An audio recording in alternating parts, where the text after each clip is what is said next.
2 तारखेला निवडणूक होणार होती, परंतु रडीचा डाव खेळून ती 20 दिवस निवडणूक पुढे ढकलली आणि 20 तारखेला आता मतदान आहे। यापूर्वी अंबरनाथमध्ये शिंदे साहेबांच्या 2 सभा झाल्या होत्या। नवचैतन्य निर्माण झालं होतं।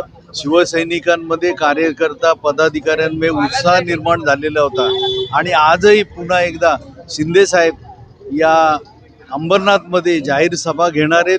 त्यामुळे मतदारांमध्ये आणि शिवसैनिकांमध्ये निश्चितपणे उत्साहाचं वातावरण आहे। जे आत्तापर्यंत शिंदे साहेबांनी ज्या ज्या ठिकाणी अशा प्रकारचे प्रयत्न केले त्या ठिकाणी निश्चितपणे यश आलेलं आहे आणि गेले 25 वर्ष अंबरनाथकरांनी शिवसेनेला साथ दिलेली आहे। तशीच साथ याही वेळेला अंबरनाथकर निश्चितपणे देतील।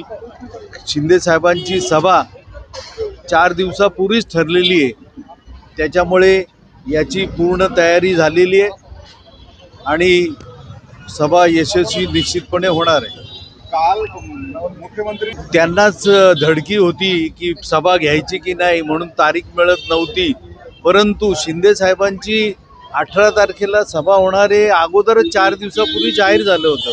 त्याच्यामुळे एकमेकांना उत्तर देण्याचा प्रश्न येत नाही। त्यांनी पण वक्तव्य करत असताना कोणावर टीका केलेली नाही आहे।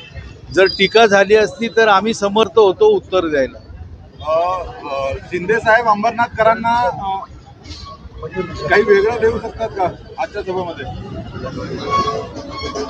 शिंदे साहेबांचा अजेंडाच मुळी विकास आहे आणि जे बोलले ते करून दाखवलेले आहे आणि निश्चितपणे या अंबरनाथ शहराच्या अधिक विकासासाठी शिंदे साहेब चालना देतील।